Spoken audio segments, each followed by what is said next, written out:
Nemad on Rita ja Allan. Allanit tabas 2019. aasta märtsis autoroolis insult.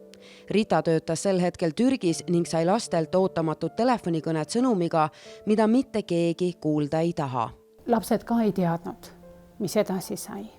Kus isa on, mis situatsioon, kõik oli teadmata.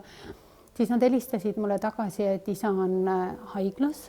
Ja siis tütar saatis pildi, kus oli siis liiklusuudised ja oli Allani tööauto täiesti sodi. Esimene ots oli jumalast sisse löötud. Ühesõnaga, esimene emotsioon oli see, et kas ta üldse elab. Järgmine päev ma sõitsin Türgist esimese lennuk, seal üks lend päevas. Allan oli intensiivis Põhja regionaalhaiglas ja absoluutselt tüdrukud olid juba ees, tütred olid juba ees, et näha, mis seisus oli ja ma sain nihukese šoki osaliseks, et ma ei osanud enam mitte midagi teha. Allan oli intensiivis, ta oli voodis, ta oli aparaatide all, tal olid torud, ta oli keerata, pöörata, sisuliselt hingav tamp, kuna kogu pere oli koos, lapsed olid koos. Ja siis ma mõtlesin, et isa tuleb sellest välja, ei olnud kordagi sellist mõtet, et ta ei tule sellest välja.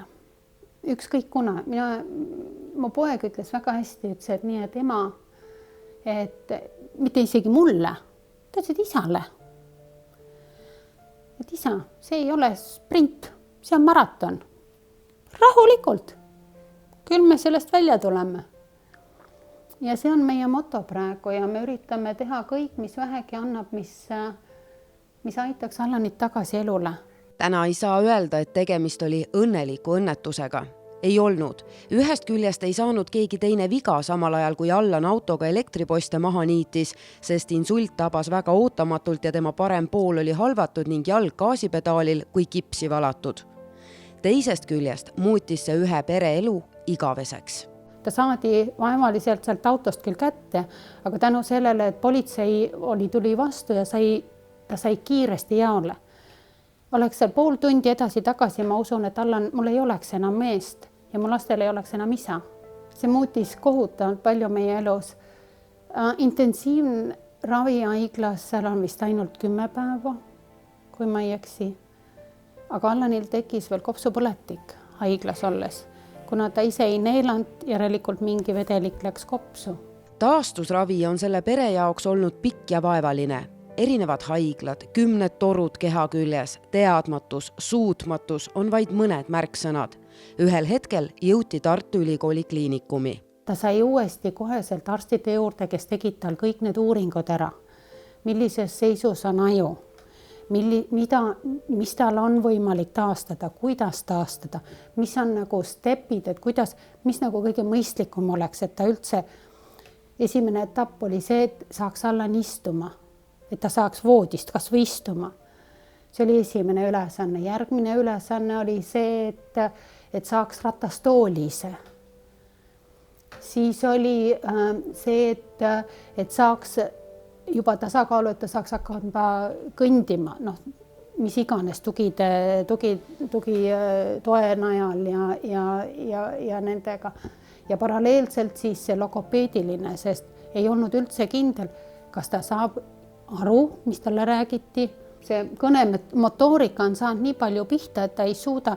Ajus on need seosed lihtsalt vahepealt on kadunud ja nüüd tuleb uued seosed teha. Tänaseks teab see pere väga hästi, kuidas insult elu võib mõjutada. Alustades sellest, et kodu tuleb ümber ehitada, lõpetades sellega, kuidas saada ratastooli inimesele hambaravi, millised on toetusmeetmed ja kuidas neid jagatakse.